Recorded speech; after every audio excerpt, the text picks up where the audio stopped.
बिस्मिल्लाहिर्रहमानिर्रहीम। अस्सलाम वालेकुम नाज़रीन, आप यूट्यूब चैनल देख रहे हैं। मैं इमरान खान हूँ। पाकिस्तान के लिए मौजूदा हुकूमत जो है उसकी वजह से एक के बाद एक बुरी खबर आती है और ये इनके करतूत हैं जिनकी वजह से पाकिस्तान को आलमी सतह पर शर्मिंदगी का सामना करना पड़ता है। अभी कल ही मैंने आपको बताया कि चैम्पियन ट्रॉफी का जो मेज़बान था वो पाकिस्तान था और जो आखिरी तकरीब थी जहाँ पे इंडिया ने चैम्पियंस ट्रॉफी जीत ली, तीसरी मरतबा वो जीते हैं। शानदार खेल उन्होंने खेला है और बड़ी प्रोफेशनल क्रिकेट उन्होंने खेली है। तो वहाँ जो तकरीब थी उसके अंदर से पाकिस्तान ही गायब था। यानी ये तारीख में पहली मरतबा हुआ है कि जो मुल्क मेज़बान है वो मुल्क ही फाइनल के बाद होने वाली तकरीब से, जो ट्रॉफी देने वाली तकरीब है, उससे गायब है। और ये सवाल शुएब अख्तर साहब ने सबसे पहले उठाया और फिर बहुत सारे लोग उसके बाद से अब तक इसके बारे में बात कर रहे हैं। वो कह रहे जी पीसीबी का नुमाइंदा ग्राउंड में मौजूद था लेकिन न 3 में न 13 में, यानी पाकिस्तान कहीं भी दिखाई नहीं दिया। इतना बड़ा इवेंट पाकिस्तान ने करवाया, उसकी मेज़बानी की, इतना अरबों रुपया कौम का लगा दिया, जनाब नए स्टेडियम तैयार किए गए, ये कर दिया वो कर दिया, और मिला क्या? कुछ भी नहीं। अब नाजरीन, एक और जो बुरी खबर है वो ये है कि इमरान खान की जमात पर बदतरीन क्रैकडाउन किया गया और इसके अलावा कुछ और दावों के साथ पाकिस्तान को 2025 के लिए स्विस मॉनिटर की इंसानी हुकूक की वॉच लिस्ट में शामिल कर लिया गया। ये पाकिस्तान में इंसानी हुकूक ठीक नहीं है, इसको डालो मॉनिटरिंग के अंदर और वॉच लिस्ट के अंदर इसको शामिल किया जाए, इसके ऊपर नज़र रखी जाए।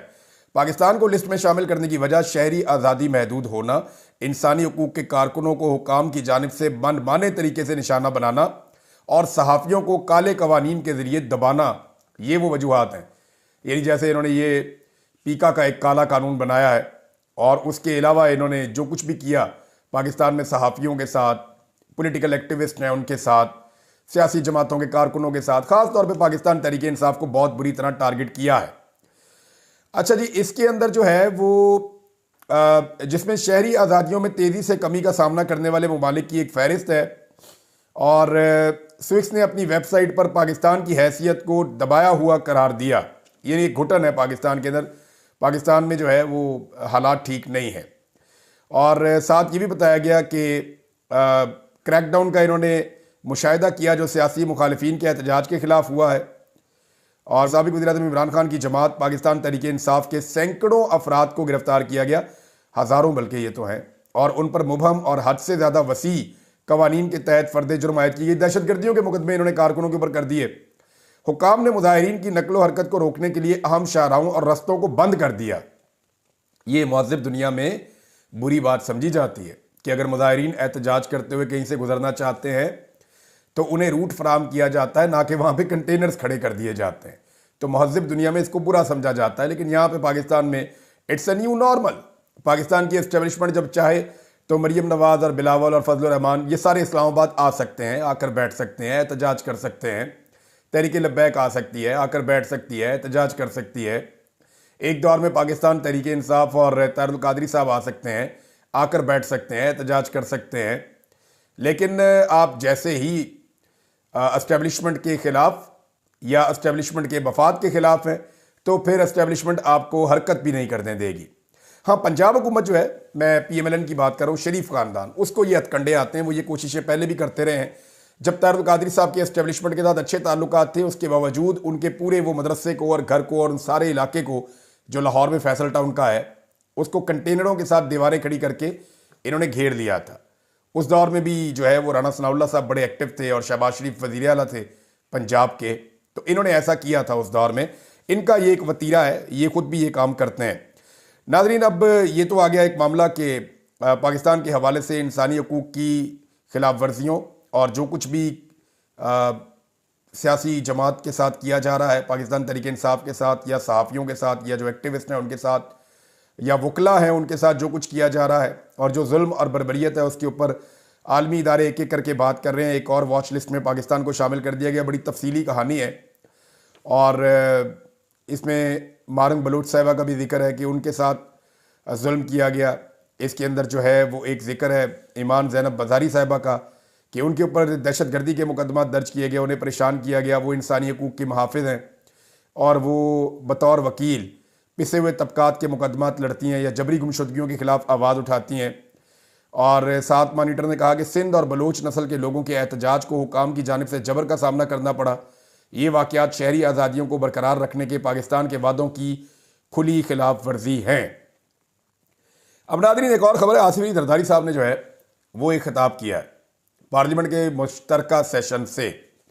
एक तो खिताब के अंदर बड़ी लेदे हुई है। खिताब के अंदर क्या हुआ वो मैं आपको बता देता हूँ, लेकिन लुब्बे लुबाब ये है कि जरदारी साहब ने कहा कि हमें अवाम की उम्मीदों पर पूरा उतरना होगा। देखें जरदारी साहब, अगर आप अवाम को आपसे कोई भी उम्मीद होती तो अवाम आपको वोट डाल देती। अवाम को आपसे उम्मीद ही नहीं है।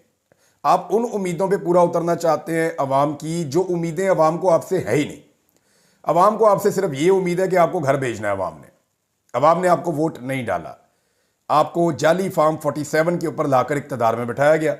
उसके बाद जाली फार्म 47 वाले MPAs और MNAs के सारे वो इकट्ठे करके वोट शोट आप जाली सदर पाकिस्तान बन गए। इसी तरह पाकिस्तान के वज़ीर आज़म जो है वो भी जाली फार्म 47 के ऊपर आए और जाली फार्म 47 वाली असेंबली के ऊपर वो वज़ीर आज़म बन गए। इसी तरह आपने सिंध में अपनी हुकूमत बना ली, बलूचिस्तान में अपनी हुकूमत बना ली और पंजाब के अंदर मरीम नवाज की हुकूमत बना दी गई। तो ये आपने इक़्तिदार पे कब्जा किया है। लेकिन जरदारी साहब ने सिंध की आवाज़ सुनी है। मसला यह है कि वहाँ इन्होंने सियासत करनी है और इनको ये पता है कि सिंध इनका मोर्चा है। जब भी इनके ऊपर बुरा वक्त आता है ये जाके सिंध में छुप जाते हैं। अब जनाब जरदारी साहब कहते हैं कि दरियाए सिंध से नहरें निकालने की उन्होंने मुखालफत कर दी। इस तजवीज़ की मैं बतौर सदर हमायत नहीं कर सकता। हुकूमत को कहता हूँ कि ये तजवीज़ तर्क कर दे। ये जनाब जरदारी साहब ने कहा है। लेकिन जरदारी साहब के खिताब के दौरान पाकिस्तान तहरीक इंसाफ ने उनको बोलने का मौका ही नहीं दिया। तहरीक इंसाफ कहती जी हमें बोलने का मौका नहीं देते तो हम इन्हें बोलने का मौका नहीं देंगे। Tit for tat. उन्होंने वहाँ पे बहुत नारे लगाए। सबसे ज़्यादा जो नारे लगे वो अर्दली अर्दली के नारे लगे। उसके बाद जो पाकिस्तान तहरीक इंसाफ का एक फेवरेट नारा है वो लगाते रहे, मरियम के पापा चोर हैं, मरियम के पापा चोर हैं। ये नारा बहुत दफ़ा लगाया गया कौमी असम्बली में। और इसके बाद कैदी नंबर 804 के नारे लगे हैं और वो लगते हैं ना वो बागी ना गद्दार, कैदी नंबर 804, तेरा यार मेरा यार, कैदी नंबर 804। तो ये नारे लगते हैं। तो जरदारी साहब ने बड़ी तकलीफ़ के अंदर बड़ी मुश्किल से कानों के ऊपर वो चढ़ा के हेडफोन वगैरह जो है उन्होंने तकरीर की है। लेकिन शदीद नारेबाजी हुई है पाकिस्तान तहरीक इंसाफ की जानिब से।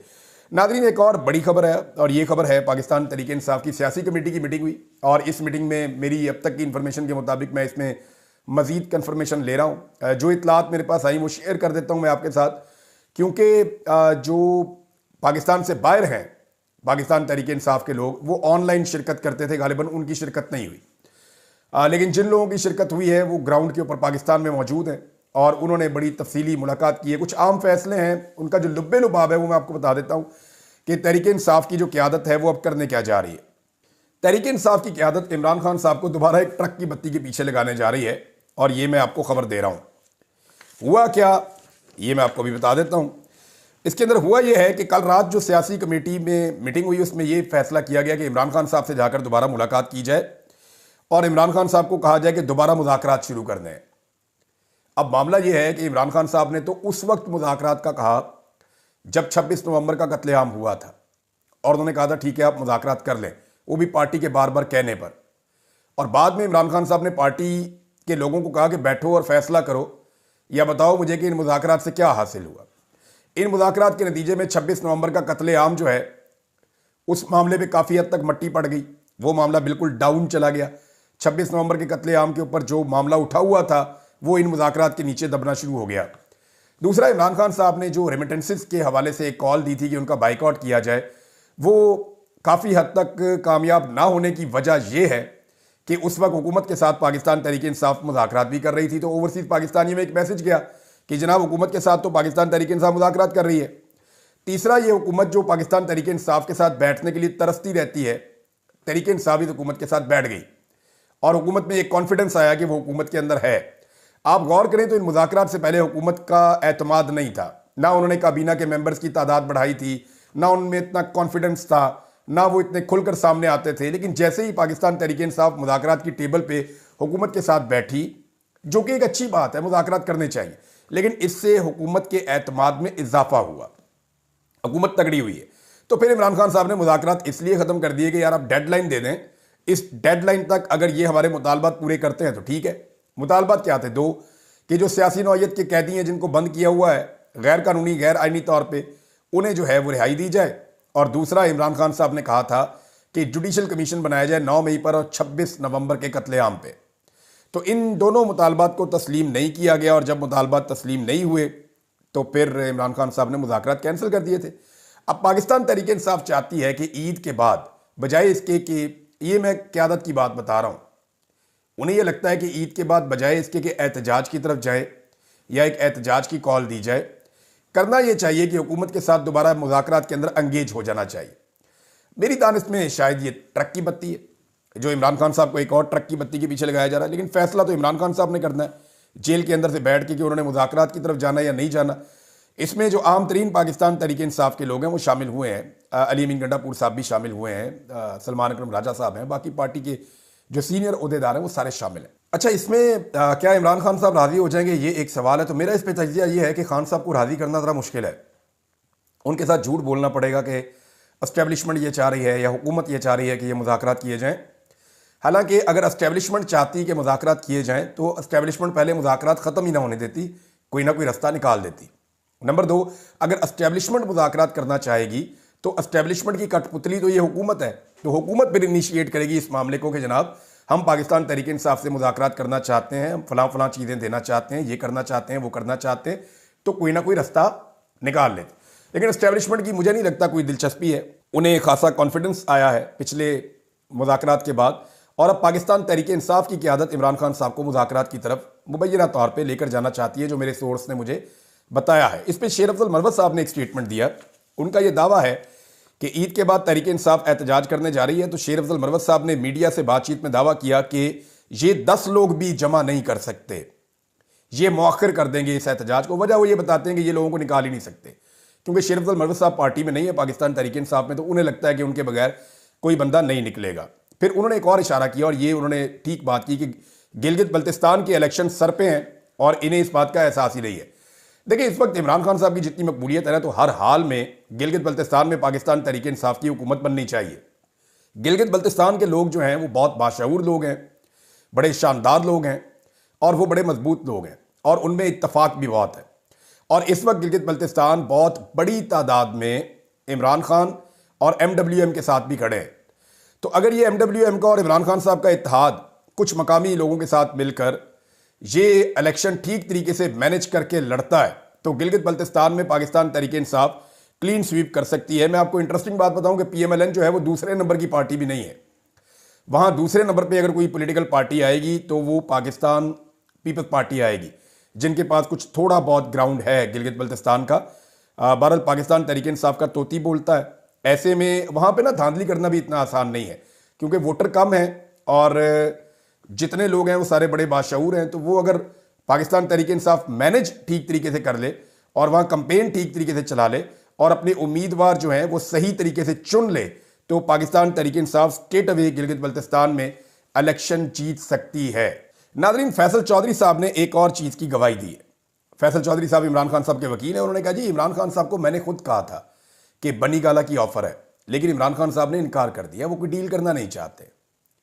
उन्होंने कहा कि मैं जेल में ही ठीक हूं। इससे पहले इमरान खान को अटक जेल में बैरून मुल्क शिफ्ट होने की ऑफर भी दी गई, जो उन्होंने रिजेक्ट कर दी थी। देखें, इमरान खान जेल के अंदर बैठा है, वो जेल में बैठ के मुकाबला कर रहा है। वो ये कह रहा है कि मैं इस हुकूमत से मुज़ाकरात भी नहीं करना चाहता, मुश्किलात है तो सह लेंगे, लोग अपने हक के लिए बाहर निकलें और इस हुकूमत को तस्लीम ना करें, क्योंकि ये जाली मैंडेट के साथ आई है। अब इमरान खान जेल में बैठ के सख्तियां बर्दाश्त करके, पाकिस्तान की तारीख की सबसे सख्त जेल है इमरान खान की। इतनी सख्त जेल पाकिस्तान की तारीख में किसी सियासी कैदी ने नहीं काटी। नवाज शरीफ जब भी जेल गए तो नजर आते थे, उनकी आवाज सुनाई देती थी, उनकी तस्वीर दिखाई देती थी। नवाज शरीफ साहब को बाहर लाया जाता था, बार बार सामने दिखाया जाता था, बीमार होकर आराम से अस्पताल भी आ जाते थे। लेकिन इमरान खान के साथ ऐसा कुछ नहीं है, वो डट के जेल काट रहा है। आज तक आपको इमरान खान साहब की एक मरतबा भी शक्ल नहीं दिखाई गई, एक मरतबा भी इमरान खान की आवाज नहीं सुनाई गई। सरकार ने ऐसा बंदोबस्त किया, गुज़िश्ता 1.5 साल से ज्यादा टाइम हो गया है कि इमरान खान ना किसी को दिखाई दे ना किसी को सुनाई दे। तो इतनी सख्त जेल आज तक किसी सियासी लीडर ने नहीं काटी। सियासी लीडर के लिए सबसे बड़ी मुसीबत यह होती है कि वो लोगों के सामने ना आ सके, लोग उसे देख ना सकें, उसकी आवाज ना सुन सकें। देखिए ना, जो लीडर होता है जब वो जेल में जाता है तो उसकी मकबूलियत में इजाफा होता। उस वक्त वो चाहता है कि वो पब्लिक को नजर आए, लेकिन इमरान खान साहब से ये वाली सहूलत भी छीन ली गई है। और हुकूमत की दूसरी तरजीहात क्या है, ये आप सुन के एक और खबर हैरान हो जाएंगे। 92 न्यूज़ के ब्यूरो चीफ हैं और उन्होंने एक खबर दी है, तारिक अजीज साहब। वो ये कहते हैं कि नए वुज़रा के लिए मिनिस्टर इनक्लेव में बंगलों की अलाटमेंट, ये एक मसला बन गया था, बंगले नहीं मिल रहे थे मिनिस्टर इनक्लेव में, तो वहाँ पे जो घुसपैठिए घुसे हुए निकालने के लिए ख्वाजा आसिफ साहब की ड्यूटी लगाई गई। और वजीर ही इतने ज़्यादा हो गए कि रिहाइशगाहें कम पड़ गई हैं। तो बहरहाल अब उनकी गाड़ियों का मसला बन गया है।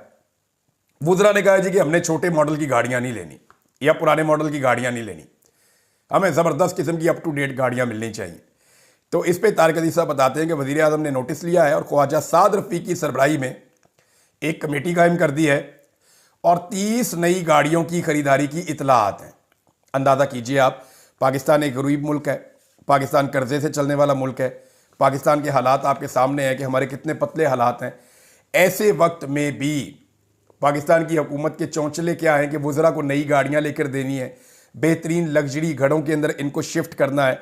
अंदाज़ा कीजिए आप, ये इस तरह पाकिस्तान चला रहे हैं। नाज़रीन, आलिया हमजा साहिबा के हवाले से मैं आपको एक बात बताऊँ, आने वाले दिनों में मुझे लगता है कि उनको टारगेट किया जाएगा और बाकायदा किया जाएगा। उसकी वजह यह है कि उन्होंने कुछ ऐसी चीज़ें की हैं जिससे इस निज़ाम को बड़ी प्रॉब्लम है। एक तो वो बड़ा एक्टिवली पूरे पंजाब में मूव कर रही हैं। अभी जो पता चला कि वो चकवाल में और तलागंग के इलाकों में गई हैं, वहाँ जाके उन्होंने पार्टी की तंजीम से मुलाकात की, जिन लोगों के साथ जुल्म और ज़्यादती की गई उनको इकट्ठा किया। इससे पहले वो मंडी बहाउद्दीन भी गई थी, जो किया गया था। आलिया हमजा साहिबा ने एक बड़ी ज़बरदस्त चीज़ जो है वो इंट्रोड्यूस की है पार्टी में और इसके ऊपर उन्होंने जोर दिया है और उन्होंने ये कहा है कि पंजाब भर में जिसके घर में भी पुलिस और नामालूम अफराद दाखिल हों या जिसकी भी चादर और चार दीवारी का तकद्दुस पामाल किया जाए, वो फौरी तौर पे पुलिस को दरख्वास्त देगा और जो दरख्वास्त नहीं देगा उसका केस माना ही नहीं जाएगा कि उसके साथ कोई ज्यादती हुई है। यानी पंजाब में जिसके घर के अंदर भी चादर और चार दीवारी का तकद्दुस नामालूम अफराद या पुलिस या कोई एजेंसियां पामाल करें, वो फौरी तौर पे बाउंड है कि वो अपनी पार्टी को इतला देगा तहरीरी तौर पे, और तहरीरी तौर पे वो बंदा पुलिस को एप्लीकेशन देगा, इंतजामिया को, हुकूमत को या पुलिस को, इदारों को। अच्छा, पुलिस इसमें FIR तो काटेगी नहीं, ये तो सबको पता है, लेकिन वो एप्लीकेशन बाद में चली जाएगी अदालत में और अदालत के अंदर ये केस पेंडिंग हो जाएगा। आज नहीं तो कल पाकिस्तान तहरीक इंसाफ की हुकूमत आएगी और ये ब्यूरोक्रेट्स हो गए, ये पुलिस हो गई, ये सब लोग नौकरी पेशा लोग बहुत बुज़दिल होते हैं, बहुत ज़्यादा बुज़दिल होते हैं। इन्हें ज़रा सा भी शक हो जाए ना कि इन्हें अगले दौर में मुसीबत का सामना करना पड़ सकता है, तो ये कभी भी गलती नहीं करते और कानून नहीं तोड़ते। ये इसलिए कानून तोड़ रहे हैं कि पाकिस्तान तहरीक इंसाफ रिएक्ट नहीं कर रही। जब पाकिस्तान तहरीक इंसाफ ने इनकी ब्यूरोक्रेट्स की शक्लें निकाल के सोशल मीडिया पे दिखाना शुरू कर दी थी ना कि ये इनके माँ बाप भी देख लें, इनके बच्चे भी देख लें, ये सब देखें कि इनके ये जो सपूत है ख़ानदान के, ये किस किस्म का जुल्म और बर्बरियत कर रहे हैं, ये किस तरह लोगों को पीस रहे हैं, ये किस तरह लोगों का जीना हराम किया हुआ है इन्होंने, या कैसे इन्होंने धांधली की है, तो इन ब्यूरोक्रेट्स को मुसीबत बन गई थी। ये रिक्वेस्टें करते थे पाकिस्तान तहरीक इंसाफ से और डरना शुरू हो गए थे कि हमें ये काम नहीं करना। तो ये चीज़ें हुई हैं माजी में। अब मेरे ख्याल में ये एक अच्छी ऑप्शन है कि जिसके घर भी चादर और चार दीवारी का तकद्दुस पामाल हो, वो फौरी तौर पे जो है वो पुलिस को दरख्वास्त दे और बाद में अदालत के अंदर दरख्वास्त दे और ये मामला चलता रहे। PTI की हुकूमत एक दिन तो आनी है, ऐसा तो हो नहीं सकता आप हमेशा उनको बाहर रखें। तो ये ब्यूरोक्रेट खुमियादा भुगतेंगे और ये एस्टेब्लिशमेंट कभी पीछे मुड़ के देखेगी भी नहीं। ये भी मैं आपको बता देता हूँ इंटरेस्टिंग बात।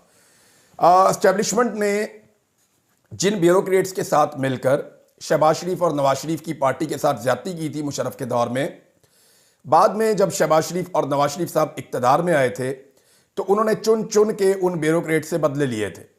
और मज़े की बात यह है कि उस वक्त एस्टेब्लिशमेंट ने उन ब्यूरोक्रेट्स का तहफ़्फ़ुज़ नहीं किया। तो आज जितने भी ब्यूरोक्रेट्स हैं या जितने भी पुलिस वाले हैं जो एस्टेब्लिशमेंट के आलाकार बन के गैर कानूनी और गैर आइनी काम कर रहे हैं, वो इस बात को याद रखें कि कल को एस्टेब्लिशमेंट के लोग उनका टेलीफोन भी नहीं उठाएंगे और वो बेचारे मिन्नतें करते रहेंगे कि हमें बचाओ, और उन्हें बचाने वाला भी कोई नहीं होगा। नाज़रीन, मेरे पास और बहुत सारी खबरें हैं, लेकिन गुजरावाला से एक ऑडियो वीडियो हमारे पास आई है। मैं वो ऑडियो का एक हिस्सा आपको सुना देता हूँ, वो आप सुन लीजिए पहले कि वहाँ पे क्या किया जा रहा है गरीबों के साथ, गरीब लोगों की ज़मीनें कैसे ली जा रही हैं। अच्छा, इसमें जो मेरा कंसर्न है वो ये नहीं है, हो सकता है कोई सेक्शन सुक्शन लगा के ज़मीनें ले ली हो ज़बरदस्ती, DHA के लिए, सड़कें निकालने के लिए रास्ते निकाले जाते हैं ऐसे, लेकिन ये ज़रखेज़ ज़मीनें हैं, जहाँ पे ये डीएचए और बनाया जा रहा है, सड़कें बनाई जा रही हैं, वो नौजवान बेचारा कह क्या रहा है, जरा उसकी आप बात सुने। डीएचए गुजरांवाला कैंट बदोई साइयां दे विच वाਕਿया डीएचए ਸਾਡੇ ਕੋਲੋਂ ਜ਼ਬਰਦਸਤੀ ਜ਼ਮੀਨ ਖਾਂਦੇ ਪਈ ਔਰ ਨਾਲ ਪੁਲਿਸ ਨੂੰ ਲਿਆਣ ਕੇ ਜ਼ਬਰਦਸਤੀ ਕਰਦੀ ਹੈ ਪਈ। ਇਹਨਾਂ ਦੀ ਸੜਕਾਂ ਸਾਡੀ ਪੈਲੀ ਦੇ ਵਿੱਚ ਆਉਂਦੀਆਂ ਨੇ, 3-4 ਉਹਦੀ ਵਜ੍ਹਾ ਨਾਲ ਇਹਨਾਂ ਜ਼ਮੀਨ ਨਹੀਂ ਦਿੱਤੀ ਹੈ, ਤੇ ਇਹਦੀ ਵਜ੍ਹਾ ਨਾਲ ਸਾਡੇ ਨਾਲ ਆਣ ਕੇ ਪੁਲਿਸ ਨੂੰ ਲਿਆਣ ਕੇ ਔਰ ਨਾਲ ਅਮਲਾ ਇੰਨਾ ਵਾਰਾ ਲਿਆਣ ਕੇ ਸਾਡੇ ਕੋਲ ਜ਼ਬਰਦਸਤੀ ਨਾਲ ਜ਼ਮੀਨ ਕੋਈ ਹੈ ਬੈਕ ਸਾਈਡ ਤੇ ਇਹਨਾਂ ਬੰਦੇ ਖਿਲਾਰੇ ਨੇ, ਕੋਈ ਕਿਸੇ ਨੂੰ ਇੱਧਰ ਆਣ ਨਹੀਂ ਦੇਂਦੇ ਨਾ ਕਿਸੇ ਨੂੰ ਜਾਣ ਦੇਂਦੇ ਨੇ ਪਏ, ਠੀਕ ਹੈ। ਔਰ ਸਾਡੇ ਇਹਨਾਂ ਨੇ ਬੰਦੇ ਵੀ ਭਰਾ ਦਿੱਤੇ ਨਾ, ਅਸਾਂ ਇਹਨਾਂ ਨੂੰ ਜ਼ਮੀਨ ਨਹੀਂ ਦਿੱਤੀ ਹੈ ਔਰ ਸਾਡੇ ਇੱਥੇ ਹੱਲ ਆਣ ਕੇ ਇਹਨਾਂ ਨੇ ਨਾ ਚਲਾ ਦਿੱਤੀ ਹੈ ਸਾਡੀ ਜ਼ਮੀਨ ਦੇ ਉੱਤੇ, ਔਰ ਸਾਡੀ ਏਡੀ ਵੱਡੀ ਕਣਕ ਕੋਈ ਹੀ ਇਹਨਾਂ ਨੇ ਆਣ ਕੇ ਸਾਰੀ ਤਬਾਹੀ ਫੇਰ ਦਿੱਤੀ ਹੈ। ਇਹ ਕੋਈ ਪਾਕਿਸਤਾਨ ਦਾ ਕਾਨੂੰਨ ਹੈ ਕਿ ਕਿਸੇ ਲੋਕਾਂ ਨੇ ਅਗਰ ਕੋਈ ਜ਼ਮੀਨ ਇਹਨਾਂ ਨੂੰ ਨਾ ਵੀ ਦਵੇ ਤੇ ਇਹਨਾਂ ਨੇ ਜ਼ਬਰਦਸਤੀ ਪੁਲਿਸ ਨੂੰ ਲਿਆਣ ਕੇ ਔਰ ਜ਼ਮੀਨ ਜ਼ਬਰਦਸਤੀ ਜ਼ਮੀਨ ਖਵਾਉਂਦੇ ਨੇ, ਪੁਲਿਸ ਨੂੰ ਲਿਆਣ ਕੇ ਨਾ ਕੋਈ ਪੈਸੇ ਦੇਂਦੇ ਨੇ ਨਾ ਕੋਈ ਸ਼ਹਿਰ ਦੇਂਦੇ ਨੇ ਪਏ, ਔਰ ਸਾਰੀ ਕਣਕ ਦੇ ਉੱਤੇ ਸਾਡੀ ਇਹਨਾਂ ਨੇ ਤਬਾਹੀ ਲਾ ਦਿੱਤੀ। ਉਹ ਸਾਹਮਣੇ ਹਲ ਚੱਲਦੇ ਨੇ ਪਏ, ਚੈੱਕ ਕਰੇਨਾਂ ਚੱਲਣ ਦੀਆਂ, ਟਰੈਕਟਰ ਹੈ, ਵੱਡੇ ਵੱਡੇ ਕੜਾਹ ਚੱਲਦੇ ਨੇ ਪਏ, ਆਪਣੀ ਸੜਕਾਂ ਕੱਢੀ ਜਾਂਦੇ ਨੇ, ਇਹਨਾਂ ਦੀ 3-4 ਸੜਕਾਂ ਆਉਂਦੀਆਂ ਨੇ, ਸੜਕਾਂ ਕੱਢੀ ਜਾਂਦੇ ਨੇ ਪਏ, ਉਹ ਸਾਹਮਣੇ ਗੱਡੀਆਂ ਵੀ ਖਲੋਤੀਆਂ ਨੇ, ਉਹ ਸਾਹਮਣੇ ਪੁਲਿਸ ਵਾਲੇ ਦੀ ਗੱਡੀਆਂ ਵੀ ਖਲੋਤੀਆਂ ਨੇ, ਨਾ ਹੀ ਕਿਸੇ ਨੂੰ ਕੋਈ ਸ਼ਹਿਰ ਦੇਂਦੇ ਨੇ ਪਏ ਨਾ ਉਹ ਕਰਨ ਦੇ ਨੇ ਪਏ। ਅਗਰ ਇਹਨਾਂ ਨੂੰ ਜ਼ਮੀਨ ਨਾ ਦਈਏ, ਪੁਲਿਸ ਨੂੰ ਲਿਆਣ ਕੇ ਡੀਐਚਏ ਵਾਲਾ ਜ਼ਬਰਦस्ती ਜ਼ਮੀਨ ਖੋਣਗੇ ਪਏ ਇਹਨਾਂ लोगों को। अच्छा, और भी है इसमें काफ़ी, बेचारा अपना रो रहा है ये नौजवान, और ये शेयर की है ऑडियो वीडियो अरसलान बलोच साहब ने, ये अपने मोबाइल से वीडियो बना के ये कह रहा है जी कि, और ये दरखेज़ ज़मीनें हैं।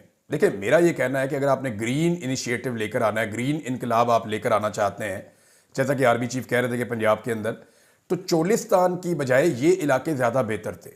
ये दरखेज़ ज़मीनें हैं, यहाँ पे आपके पास पहले से एक पूरा सिस्टम बना हुआ है, सदियों से यहाँ पे जो है वो खेती बाड़ी हो रही है, और नहरी ज़मीनें हैं, शानदार ज़मीनें हैं, दरखेज़ ज़मीनें हैं, तो इनको इस्तेमाल किया जाता है। यहाँ पे हम सोसाइटीज़ काट देते हैं या प्लाटों से पैसा बना लेते हैं, और वो जो एरियाज़ रेगिस्तान बन चुके हैं वहाँ पे हम नहरें लेकर जा रहे हैं।